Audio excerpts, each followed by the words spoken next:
That's just inconceivable. It is inconceivable to think that Nike, which was a brand built on running, that was built by Phil Knight because he wanted to run around the block, it is now facing, it's not an existential threat, but it's a significant threat to its market position.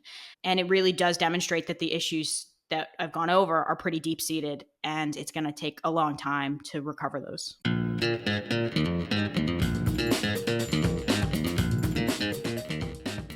This podcast is sponsored by Cadiz Inc., NASDAQ ticker symbol CDZI. Cadiz is a water company that's shown great growth over the past 2 months. Cadiz has $5 billion in water assets and the largest water pipeline in the southwest. The Cadiz ranch holds twice the amount of water as Lake Mead. Led by CEO Susan Kennedy, the former chief of staff for Governor Arnold Schwarzenegger, Cadiz is eager to combat the water crisis in the southwest. Always do your own research before making any investment decisions. The information provided here is for informational purposes only and should not be considered financial advice. Hi there, and welcome to Stock Club, a podcast brought to you by MyWallSt. I'm Anne-Marie, and before we jump into today's episode, a reminder of our exclusive offer to our loyal listeners.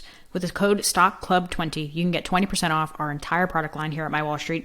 That means 20% off Invest Plus, where you receive our weekly Charging and Fearless newsletter, 10 foundational stocks, and our market-beating stock of the month report, 20% off Horizon, our exclusive service where you can invest side by side with our chief investor, Emmett Savage, or 20% off Nexus, our international service dedicated to uncovering hidden gems from around the world. This service has returned almost 30% on average since its inception, which is a pretty great return if we do say so ourselves. So whatever you're in the market for, we've got you covered with the code STOCKCLUB20 at checkout. That is exclusive for our podcast listeners. Now, let's get into today's episode. Anne-Marie, how are we doing? I'm good. How are you? I'm good. I'm preparing for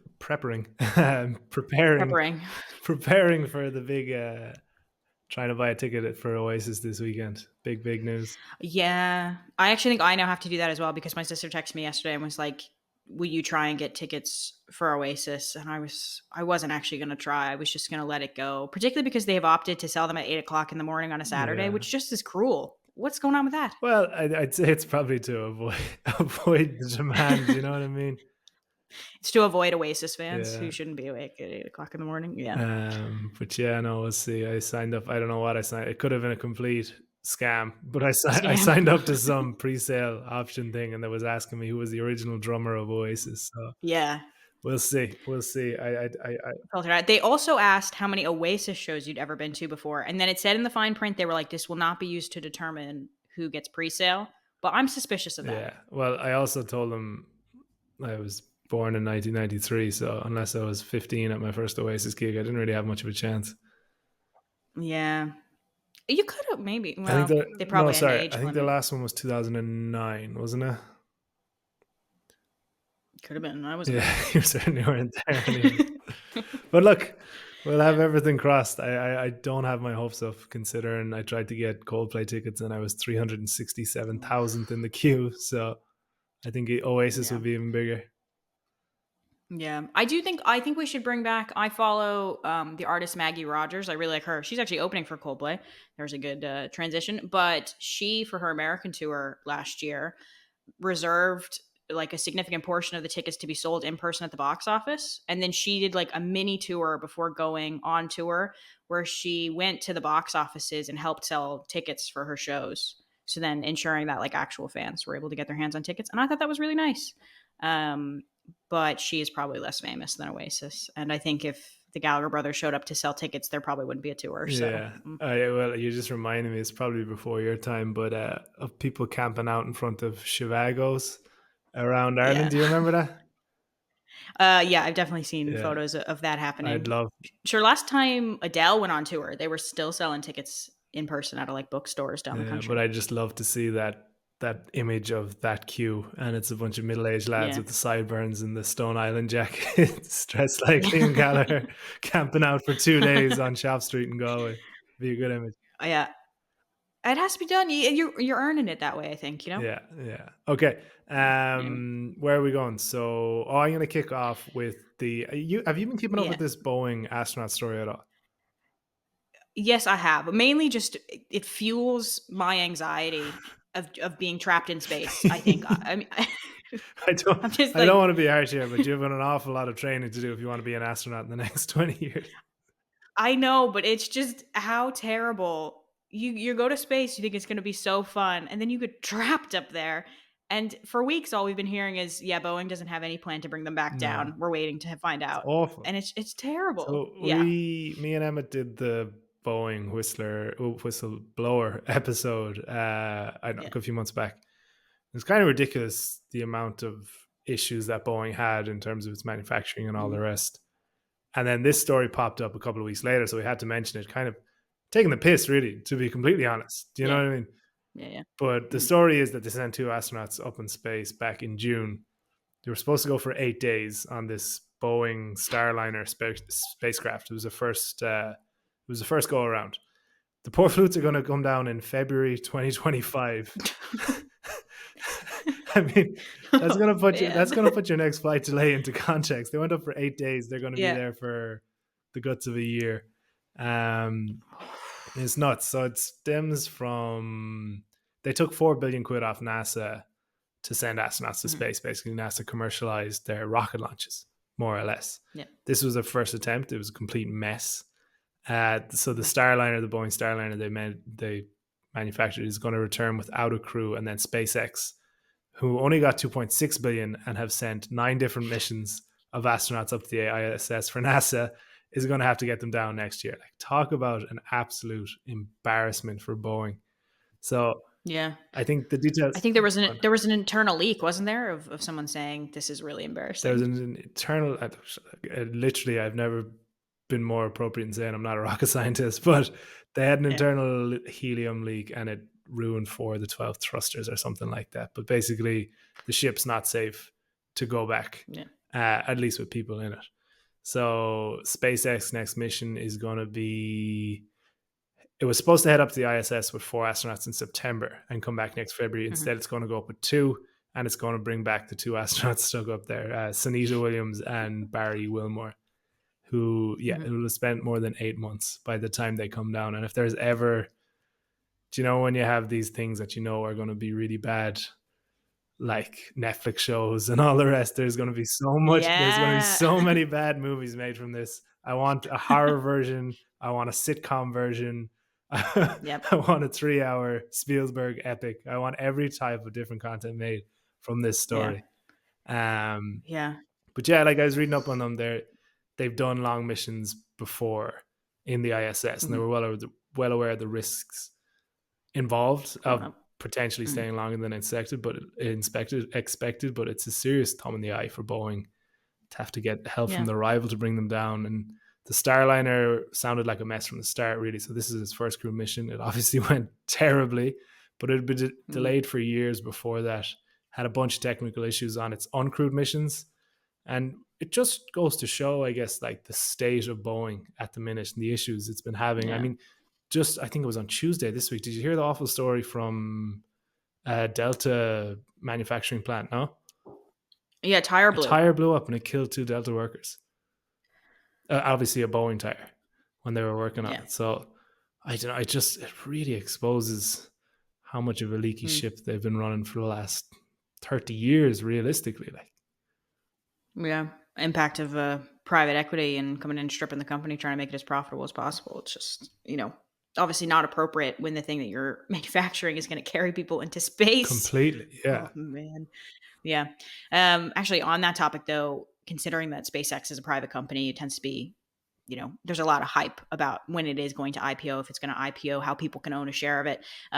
So maybe just briefly talk about there are some ETFs and funds that do own a slice of SpaceX. So maybe just briefly mention some of them in case any of our listeners want to take a look and try and get a slice of the rescue pie, I guess we'll call it. The rescue pie. Well, it's a lot more than Yeah. that, and we're loath to give Elon Musk any credit here, but he looks really good, especially when he's compared to Yeah. Boeing. Do you know what I mean? That's a great Yeah. comparison for him to have. And I guess it goes back to, like, you mentioned it about the accountants started running Boeing instead of the engineers. Mhm. SpaceX is very, very different to that. SpaceX is very much an engineering first company. So yeah, there isn't any way of owning shares of SpaceX directly. There are these secondary market exchanges where you could potentially go. However, you have to be what's called an accredited investor. Basically means you have to have a certain level of net worth. So that's not going to be that's going to be ring fenced for an awful lot of people.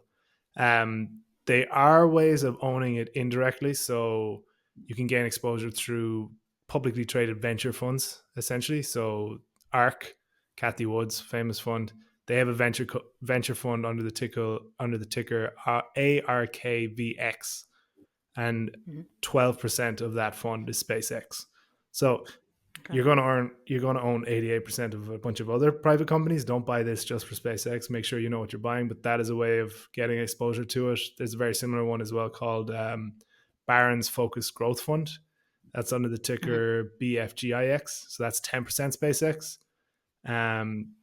So both of those are a way of owning it. Now, SpaceX is a $210 billion company at this stage, most valuable private company in the world. And there is a realistic future that this company never goes public. We've seen how much of a megalomaniac Musk has turned into. We've seen the issues he's having with Tesla. He wants to reincorporate in Texas instead of Delaware because there's too much regulation he doesn't like, and there's too much outside powers pulling at him. I'd say he'll do everything in his power to keep SpaceX private, and he probably can because the company is very profitable and he is giving employees a way to liquidate their shares if they need to. I'm not sure if that's directly on secondary markets or if the company buys them back or if other investors will be buying them back, but there's such a demand there that they're able to sate that, and they don't need a fundraising issue.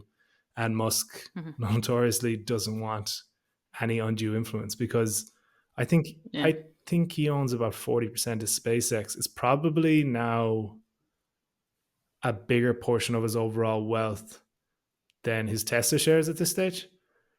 And we've seen him with his Tesla shares. He's sold so many of them because he wants to do other stuff and he wants to be the king of the internet on Twitter and everything else. So 40% of 210 million, we're going to what, 52 billion? Yeah. I'm not sure is Tesla, maybe it's not fully his majority, but it's getting up there. So I think he's going to keep this protected. And I think in terms of if you really, really, really want to own SpaceX, you might have to go a creative way of finding exposure, if that makes sense. Yeah, or just get super independently wealthy and call up Elon, and he might give you some. Yeah. That's the route all of us need to take, getting super wealthy. That solves a lot of problems. I think you'd stop listening to this podcast if you're already super wealthy. Yeah, fair enough. But okay, so where are we going next? So Nike. Do you call it Nike or Nike? Yep. Nike. Yeah, I would say Nike. The American pronunciation. I think that's the correct way because that's how the way the Greeks pronounce it. Yeah, you obviously think the correct way is the American way. Very jingoistic of you. So the stock is up 15% in the last month. However, that's coming off a 5-year low. So you were going to ask the question, is it time to go bargain shopping for Nike? Ooh, a difficult question. The 15% bump that we've seen this month is because we're already seeing some people go bargain shopping. I suppose the biggest one would be Bill Ackman, who put a bunch of money into, he has an existing Nike stake, but he doubled up on it. So there are people definitely making that move, but I think we're going to unpack some of the issues going on at Nike first to determine if it's still worth investing in. But it is, in terms of a value play, if you were in love with Nike and you had been waiting for an opportunity, its current price to earnings is 22.3, which is the lowest level it's been in more than a decade. Yeah, it's about great time. About the market multiple, it's pretty much comparable to the S&P 500, more or less, no?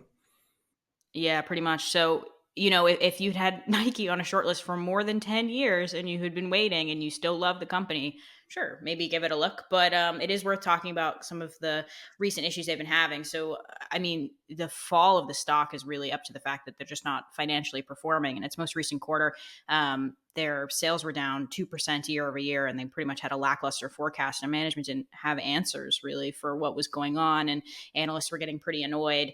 And there are some macro issues at play here. Nike is a massive international company, and there are significant currency headwinds in a number of markets. We've spoken about Japan and Australia. So, if you're bringing in a significant portion of your revenue from there and you haven't increased prices, that is going to take a bite. We also know that consumers are slowing down on spending. We spoke about that last week. So yes, there are macro factors here at play. We can write some of this off, but I think much more significantly, there were some changes that happened in Nike over the last few years that I think initially looked really great, and now we're starting to reevaluate. And I think that the vast majority of those decisions began in 2018, and that's when there was a significant executive turnover there. A number of bigwigs left. They were either pushed out or told to leave, essentially. The biggest one was Trevor Edwards, who was slated to be the next CEO of Nike. He had come from within Nike. He very much knew the brand and knew the people there. He left, as did about 20 other heads of department. And that came out of a significant investigation that went on at Nike in terms of inappropriate behavior, bullying. There was a lack of employee morale. They had to do a huge HR investigation, which uncovered they had significant pay disparities between men and women in many departments, significant pay disparities between people of color and white employees. And so there was, revision had to be done there, but it did result in a number of highly experienced managers leaving. And then the managers that were brought in to replace them were not necessarily from a Nike or a shoe or a sports background. And that meant the decision-making kind of changed. So we can talk about the beginning of that was under John Donahue, who became CEO in 2020. Interestingly, something that I actually didn't know about him is he came from ServiceNow, which is a cloud computing company. And the vast majority of his professional experience is in consulting, which is my least favorite type of experience. And basically under Donahue, Nike had 4 big changes that now seem to be backfiring. Number one was he was the leader of the direct-to-consumer push. And at the time, analysts, including us, loved that because direct-to-consumer is a great way to be profitable. And we were seeing a number of competitor sportswear brands have success with that, like Lululemon. The issue we're now having is it turns out that wholesalers were a really important way that Nike got in front of consumers. And now they've eliminated a number of those wholesaler relationships, and they're pretty hard to build back. So while Nike, yes, is more profitable, their revenue is falling. And so, it is that funny dynamic of actually you probably should have been doing a balancing act. Yeah. Number two is that they're not picking up trends fast enough. An analyst who was discussing their last call, Jessica Ramirez, told CNBC it was almost silly towards the end of the last quarterly call. Nike's executives were talking about running being such a key sport that consumers are taking part in. We've known that for a long time. And that is a ludicrous comment to come from Nike, whose entire history is built upon consumers are starting to run and jog. Maybe we should make shoes for them. That was number 3 did you watch that movie Air? I'm gonna talk about that. But that is like so evident. You watch Air, and that was the whole reason Phil Knight started the company, because he started to love jogging, and he said, "Hey, I think more people might like to do this. Let's make some shoes for them." Number 3 is lack of innovation. Critics say that their main 3 sneaker lines, the Air Jordans, the Air Force Ones, and the Dunks, have completely dominated their sales cycle the last couple of years, and there hasn't been any innovation to those or to new shoes to bring in new consumers. And they've moved away from tried and tested marketing. And I actually think this might be the most significant one, and it was maybe something that flew under the radar for other analysts. But I read up from some marketing experts about this, and it is crazy, some of the changes that Nike has implemented in the last 5 years. So I think when I think about Nike, and I would say when a lot of consumers think about Nike, they're thinking about that big story-based brand marketing that Nike did in the past. They're almost like small movies that they would play on, they'd be 15 or 30-second spots that would play on TV, and they would almost shock you. They were so different. And since 2018, Nike really hasn't produced one of those ads because they, in an effort to support the direct-to-consumer channel, have gone more towards the micro-posting, social media-driven, quantity over quality type marketing, because that's what became popular in the field as a whole. But it probably isn't appropriate for Nike, which is such a legacy brand and has built so much of their marketing upon branding.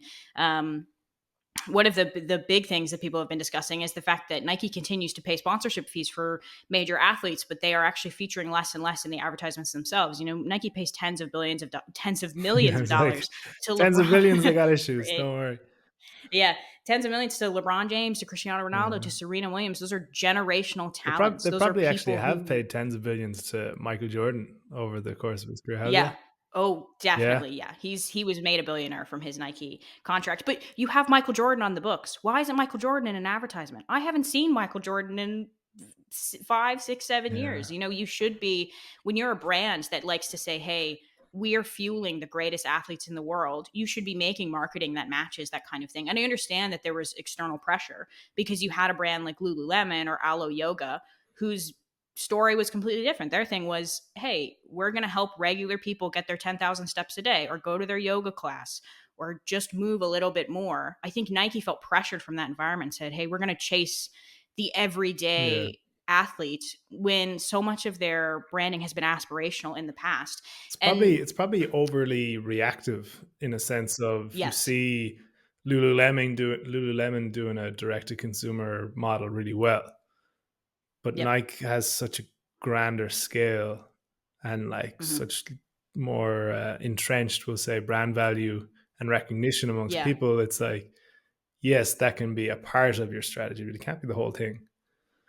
No, and you should be relying upon these talents. And something I noted was Nike has always been the one to identify generational talent and chase them and sign them, even if it costs a huge amount of money, because they're thinking this person is so recognizable, they will drive revenue for us in whatever sport that this person happens to be in. And a terrible reflection upon that is for the 2024 Paris Olympics, Simone Biles and Katie Ledecky, who are arguably the most famous female athletes to be at those games. Simone Biles is routinely called the greatest athlete of all time. Neither of them is signed to Nike. Both of their contracts belong to Athleta, which if you're 10 years ago, if Simone Biles was a famous athlete, it is inconceivable to think that Nike wouldn't have chased Simone Biles to get a contract out of her, whatever it would have cost. Yeah, Because she's a Nike athlete. She's the greatest in the world. Why is she not in a Nike ad with LeBron James, you know? yeah, So those are kind of our four big issues. And they're pretty big. They're pretty difficult, I think, and they're going to take some time to repair. for sure. So, what do they have plans to fix these issues? Have they recognized them? Yeah, they are beginning to. The last quarter or two, they've started talking about this stuff. But the interesting thing is there's a complete lack of blame being placed. Nobody's actually talking about who's responsible for these changes. And so I dug into that a little bit. And my helpful guide for that was last month.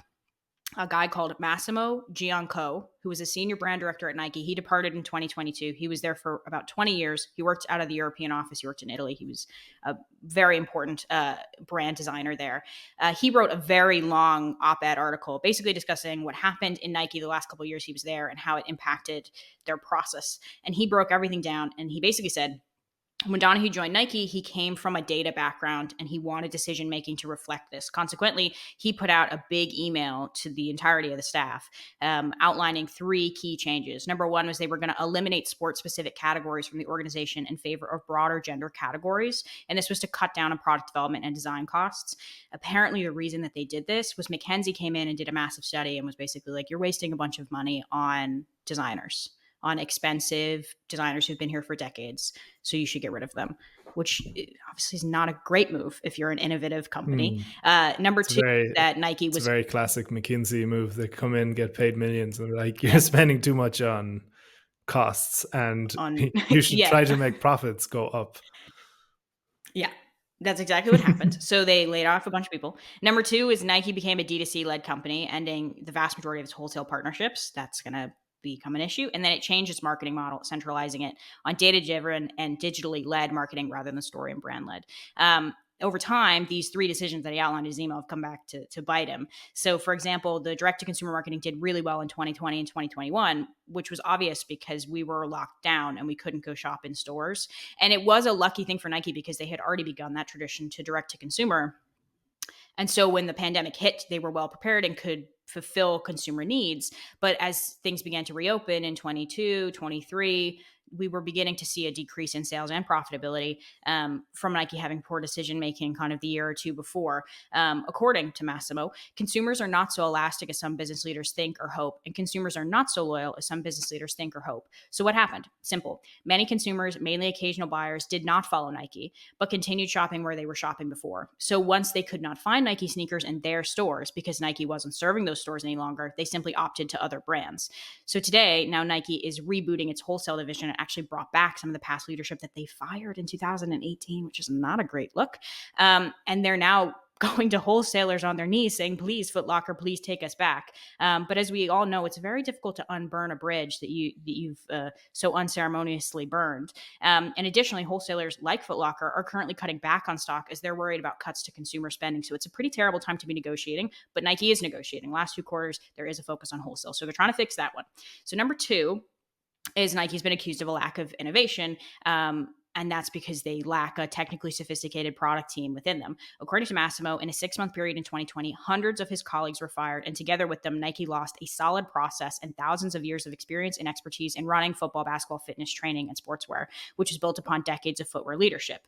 The product engine became gender-led, replicating processes in brands like Zara, Gap, and H&M, which I would argue you're Nike, you should not be replicating Zara, Gap, or H&M. But anyway, interestingly, in December of 2023, these categories were reintroduced by Nike by Donahue in a call in Q2 of 2024. And he did it because the results were so disappointing. And this was him saying, hey, listen, we understand, we're innovating. However, they're no longer called categories. They're called fields of play, which is a terminology that Nike used more than 30 years ago. And Massimo believes that they have avoided the terminology categories because it would mean that Donahue and McKenzie would have to admit that the idea that they brought in of eliminating specific teams focused on specific sports is like an admission of bad decision making. So that's They just changed the word, but they've reintroduced the categories. So that's good. Categories are back. So we have two quarters now of a specific category development. So that should help with innovation. And then finally, 3, marketing. I think this is going to be the big thorn in their side. So Massimo has another great quote here where he says Nike became overly reliant on performance marketing. And he said Nike invested billions of dollars into something that was less effective but easier to be measured versus something that was more effective but less easy to be measured. In conclusion, an impressive waste of money. Again, it was something that you basically said where, this is a McKinsey push. This is something where people want to have, when you're from a business side of things or a consulting side of things, you want to drive everything down to the numbers, and you're removing a lot of creative control from people who've traditionally had creative control in the past. Nike has already begun to fix this. Coming into the 2024 Paris Olympics, they ran a really wonderful campaign called Winning Isn't for Everyone, which highlighted the ferociousness of their athletes and the fact that they view themselves as selfish and they want to win no matter what. And it had really wonderful voiceover from Willem Dafoe, who is asking, am I a bad person for wanting to win at all costs? It's a really great spot. It was like, that is the type of marketing that Nike should be running. But that is effectively their first story-led advertisement since 2018. So again, we are beginning to see changes. We're in like quarter 1 or quarter 2 of these changes taking place. But a lot of this stuff is long-term changes. A marketing effort, they're trying to reverse 5 or 6 years of lackluster marketing. I think that that's going to take years. And to the marketing point, they've actually brought back Nike veteran Nicole Hubbard Graham. She was pushed out in 2019. She's now serving as CMO, Chief Marketing Officer. She told Bank of America after their latest call, the world went through some unprecedented moments. Do I think Nike, along with a lot of other people, stopped believing that the power and magic of sport and the notion of winning could continue to grow a brand? Maybe. So that's, their current head of marketing admitting, listen, like Nike actually might have lost a bit of its pizzazz in the last couple of years. And it turns out that pizzazz was really important for the brand. So we're reversing, we're trying to change things up. We're trying to walk back some of this decision making, but some of it can't really be walked back. And I think the most important error is maybe also going to end up being the wholesalers, because Nike abandoned so much shelf space in 2020, 2021. A number of wholesalers had to give those spots to other shoe companies that were smaller, shoe companies that were just beginning to exist. And consequently, a lot of competitive space has now been eaten up by companies that Nike never had to deal with before. Another great Massimo quote, until late 2010, Nike has been on total offense mode, being number one in every market, in every category, in every product, a sort of military occupation of the marketplace. Nike opened unexpected spaces to competitors, small, medium, or large. The retailers that were abandoned or downsized by Nike started offering shelves and square meters to all of their brands in the arena. And suddenly, certain brands started gaining market share, attacking Nike, especially in those specialized categories where the company was founded by Phil Knight and was once a leader, i.e. running. Yeah. So let's talk running there, and in particular the competitors. So you mentioned a few of them to me earlier. ON was the big one. So could you expand on that and what it means for Nike? Yeah, so I mean, running is the most obvious place in which they're losing market share. The consumer running market, obviously, Nike continues to equip all of the world's greatest marathon runners, but that's not super appropriate if you're trying to do your couch to 5K. So the two big brands that Nike is now losing out to is On, which is it was originally a tennis focused brand, but it's now also doing running and just general athletic wear, which is partially owned by Roger Federer. That's where it came out of. I remember us doing a first look at it years ago, like when it initially IPO'd. And then the secondary one is going to be Hoka. Hoka is owned by Deckers Yeah. Brands. They're the same company that owns Uggs. There's 4 shoe companies all wrapped around together, but Hoka's become a massive player for Deckers. And just on that, so to compare Nike's most recent quarter to these two's most recent quarters, so Hoka's sales increased 29.7% in its latest quarter, bringing total sales to $545 million. And On Running had revenue of $628 million, with year-over-year revenue growth of 38%. That's pretty astounding with Nike having a 2% revenue decline. That's shocking. That's telling me running is still incredibly popular, if not growing in popularity. Has to And be growing. Nike, Jeez, everyone on their own is yeah, running these days. run clubs. It's the only way to Yeah. meet your boyfriend or girlfriend. But like Nike's left it all. Nike's left it all on the table. Nike should be doing run clubs. They should be having network events. They should be giving away shoes, and none of that is happening. The other thing that's crazy, which again, going back to the innovation, if you Google what's the best running shoe, you're going to get Asics, you're going to get Hoka's, and you're going to get On Clouds. Nike shoes have pretty much been disregarded in terms of technical ability in the running community for casual runners, let's say.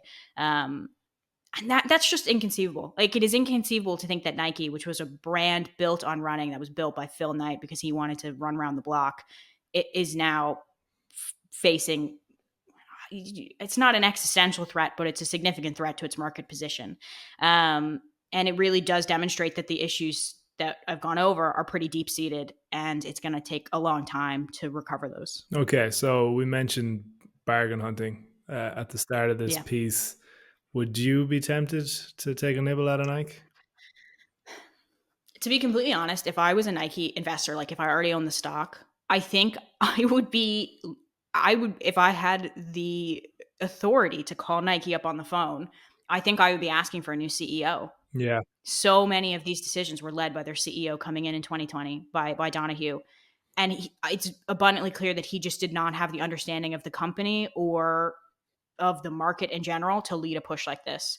I think he took the brand for granted and didn't realize that Nike was a great brand because it was being meticulously maintained to be a great brand. This wasn't something that they happened to have and were just using. I also think that we tend to say that sportswear brands are the only clothing brands that we look at in terms of investments because they tend to have less competition. And I think that our opinion of that was really born from the fact that Nike and Adidas were almost indisputable back in 2015. And now that outlook has severely changed. It's the way of the market. I suppose if you become complacent, a smaller, more innovative company is going to come and take your spot. To be completely honest, I don't think at this time Nike is that appealing to me, but it is just because I've done this deep dive and I had a look at the way the management structure is being laid out, and I don't have confidence in the management to fix this. Yeah. I would like new management. I think it's such a sign of weakness to think you forced out these experts in 2018 and now you're going crawling back to them and asking them to come and lead up departments. Like that's such a poor reflection of you. And you'd think that he would step down because it is his responsibility. He brought in these changes. He owned them himself in that email that he sent out to the staff in 2020 when they made the changes. So, I don't have faith in the management team. And so it would be, I think, difficult for me to own the stock. And just maybe more broadly on that point of faith in the management teams and having a management team that isn't born from the company itself or from the field itself, this seems to be a problem that we're having more broadly in the market, in companies within consumer goods, but also more broadly in tech itself. It's actually a complaint that we're hearing about Google with having a CEO that's an MBA that didn't come from a technical or an innovative background.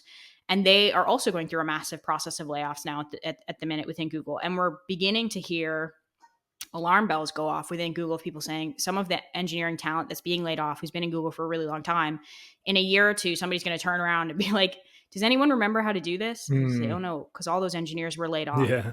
And so it's me doing this.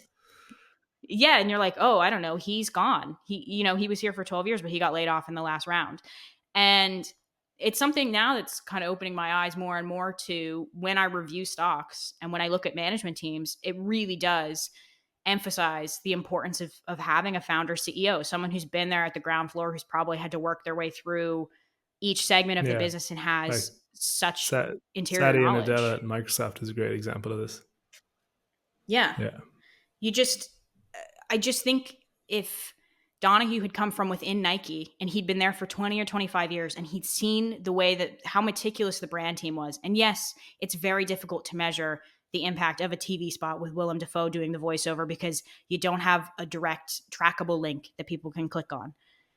But I think that was the essence of Nike. And I think if you had come from within the team itself and you had watched them build that process for 10 years or 20 years, you would say, oh no, it's inconceivable that we would reformulate the marketing. Why would we do that?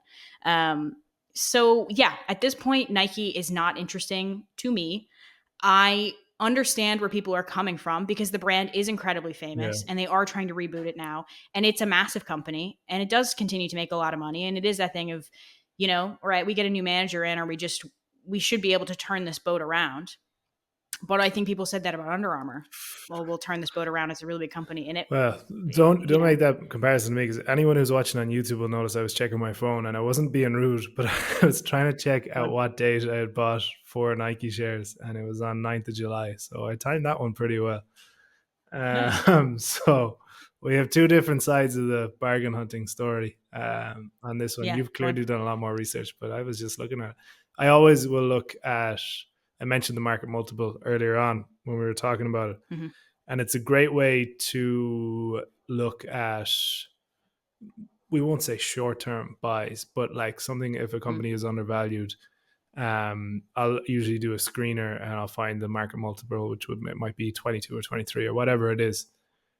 And I'll set a screener for companies with whatever kind of metrics I'd be looking at. I always look at return on invested capital is a great one. And whichever one you want, insider ownership, blah, blah, blah, blah, blah, blah. Yeah. Whatever you're in the fancy for that day, but have it set at under the market multiple. And you're going to find some great businesses with great brands that, whether they have been oversold or not is an opinion you can hold yourself.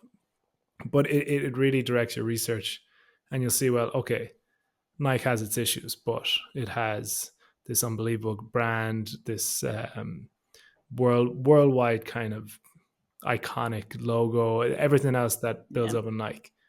Is that worth buying instead of just going and investing in the S&P 500 or whatever? So it's a handy exercise, and that's why I was checking my phone to see when I bought those shares, because that's kind of where it came from. So yeah. I mean, it's certainly undervalued, and for what it's worth, and what it has historically been worth, and I think you mentioned the swoosh there. Like, I think people still believe in the swoosh. Yeah. The legacy and the history built into the brand, even just Michael Jordan. It's incredible. The story of even the story of Air, of them finding Michael Jordan and begging on their knees to sign him and then helping him become the greatest basketball player of all time is incredible. And other athletes and aspirational athletes want to wear the same shoes as him and touch that brand and that legacy. But I think they need to lean into it. They need to lean into the legacy, which is what they're trying to do. It's just, I want a new CEO. I think it's a bit ridiculous that he is allowed to keep his job when he almost ruined the swoosh. Come on. Okay. We're going to Big Deal or No Deal after this. I'm starting off, am I? You are starting off. We are going to talk about Eli Lilly. God, you love talking about Eli Lilly. I've talked about Eli Lilly about 6 times on this podcast this year, but this story came up. Yeah. It's fair enough. They released a cheaper version of the GLP-1 drug Zepbound. I can't believe Zepbound is the name they decided to go with. It sounds like a blimp. Yeah, but anyway, drugs, big deal or no? Like Ozempic, Mounjaro, they're all weird names. I think Zepbound is probably closer to normal words, which probably makes it sound even worse, if that makes sense. Yeah, I think so. I think your drug needs to have a weird name that you're like, what is that? Oh, it's a drug. Okay, I understand. Yeah. But Zepbound, or like a scooter company. If you had those timeshare scooters, that could be called a Zepbound. Okay. Anyway, big deal or no big deal? Yeah. Look, I tell you're sick of hearing this, but I like to keep covering a story throughout because it keeps everyone else as informed. So yeah, I think it's a big deal anyways. I'm obviously put well into this story in general. I think demand is so high, and Eli Lilly and Novo Nordisk not as much, but Eli Lilly definitely just can't make this drug fast enough. So this is a way of satiating some of that demand while also offering an option for people whose insurance doesn't cover it, which is a lot because Medicare doesn't cover weight loss drugs as it stands. So people basically who are willing to pay out of their own pocket and who aren't covered, which is still a lot of people. So a Zepbound subscription right now in the US costs about $1,000 a month. These new offers, which come in self-administered vials, are going for $400 a month for 2.5 milligrams and $550 a month for 5 milligrams. So obviously it's a shrewd move because they get to provide a cheaper version, plain and simple, but it also lets them pump them out much faster.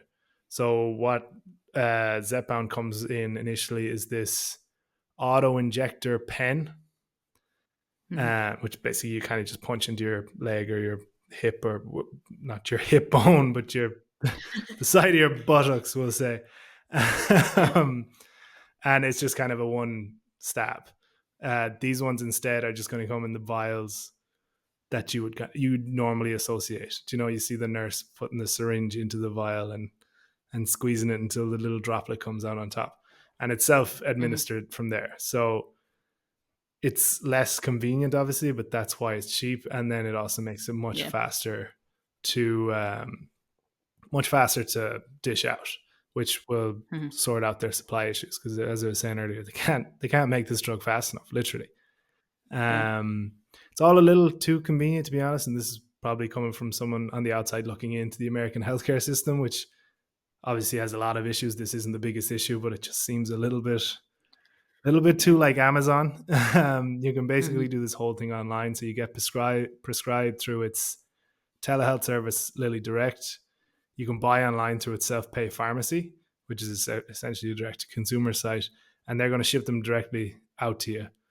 So I don't know if that's how you should be getting prescription drugs. It doesn't sound like it, but here we go. I'm sure it's good for business. They made a statement when they launched this, and they took a good cut out of the compounding pharmacies. So we talked about this through the context of Hims and Hers, basically the company. So these drugs are on a list where they're in short supply. So the FDA allows this what's called compounding, which is a recreation of this drug, even though it's patent protected. So it didn't name out Hims and Hers directly. It just took a cut out of compounders in general. So it said, we believe that the US population is a target for untested, unapproved, unregulated anti-obesity medications that we know is far from always containing the drug it's supposed to.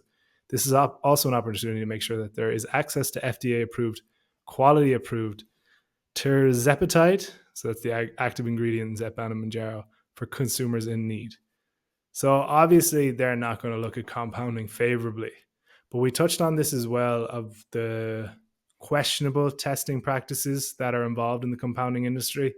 And Eli Lilly is kind of shining a light on that as well. So yeah, I think it's great for business. Okay. I think it will obviously give a cheaper option for people who can't afford the full prescription, that are self-paying, but more so, I think it lets them produce it a lot faster. So yeah, big deal for me. And I just think Eli Lilly can't do any wrong right now.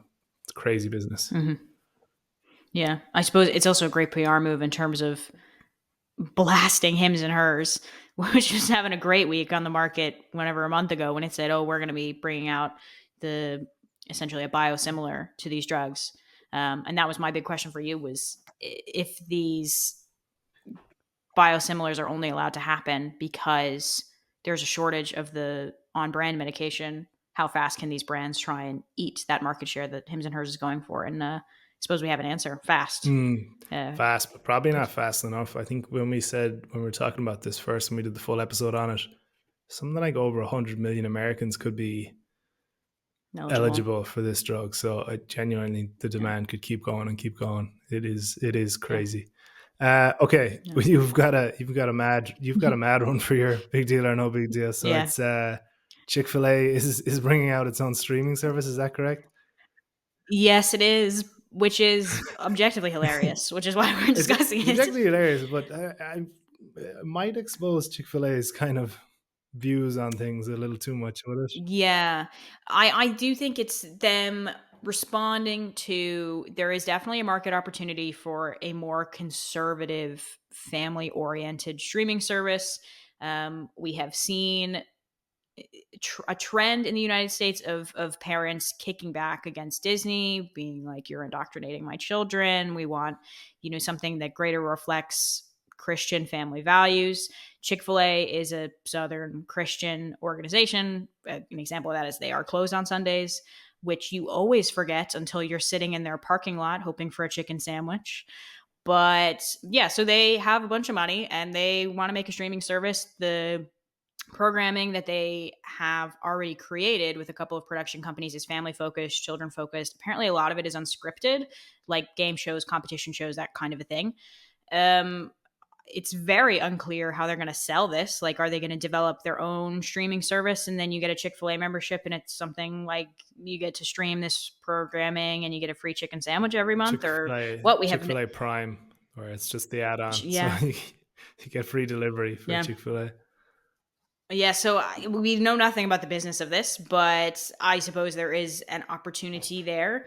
I don't know how they're going to make money out of this. It's also not a publicly listed company, so it's not going to impact us. I don't see it taking market share from Netflix or any of the major players.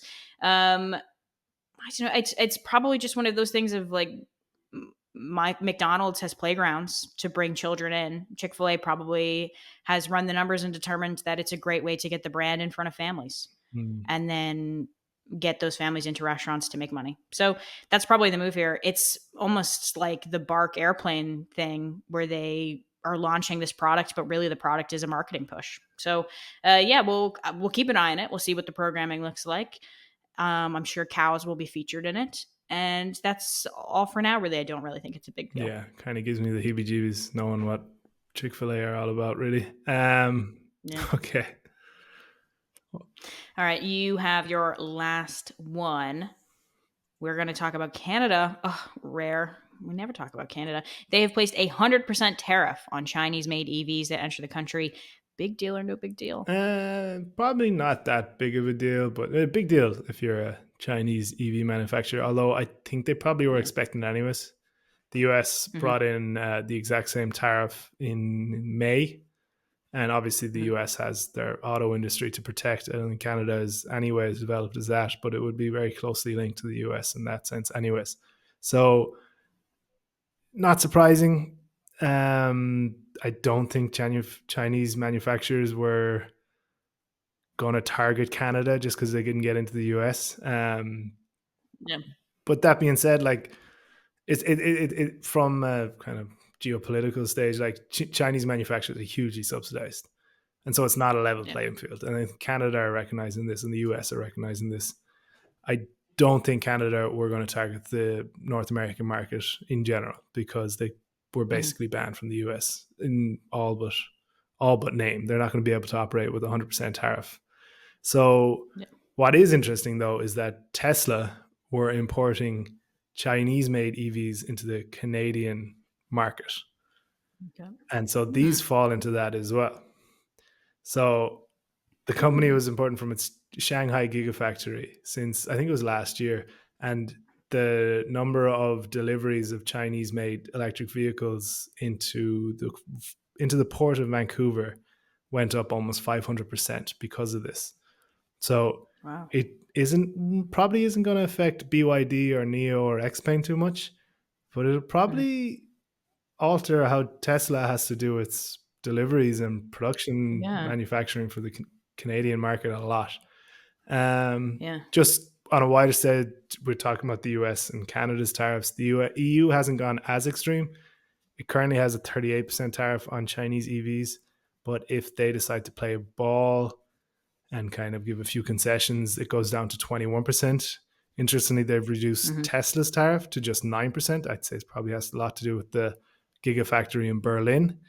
But I think as a market, these Chinese companies have targeted the EU. Just anecdotally, we've seen the ads for BYD all over the place. So China has ambitions for Europe, and the 20% tariff, which I assume these companies are paying because they're gonna agree, they're gonna play nice, basically, is something they can swallow and still compete. The 100% tariff is obviously prohibitive. We're not going to see BYD in North America, but they probably never expected to play there anyway. So Yeah, probably not that big of a deal, but just gives a sense of the overall market and the imports, because the Chinese threat is there because they've had so much help from the government and because they have such a leg up on, say, a BMW or a Ford or whoever else. So yeah, probably not that big of a deal in terms of Canada, but overall, the tariff kind of game is a big factor in how EVs are being moved around the world. Yeah, it's interesting to think that Tesla must save so much money manufacturing in China, even though there are such great trade agreements between the U.S. and Canada.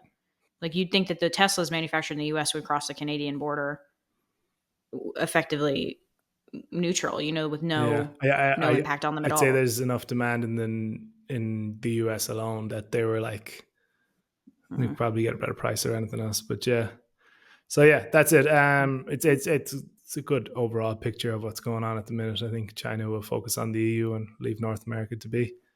But Fair. I actually did see a BYD car the other day parked in Blackrock, of all places. that doesn't surprise me. Fancy. Yeah. Okay, that's it for today's show. Anne-Marie, thank you very much for joining me, and everyone else, thank you very much for listening in. If you are sitting there, if you're on Spotify, if you're on Apple Podcasts, if you're on anything else that you might listen to your podcast on, please do leave us a review. Only leave it if it's a good review, obviously.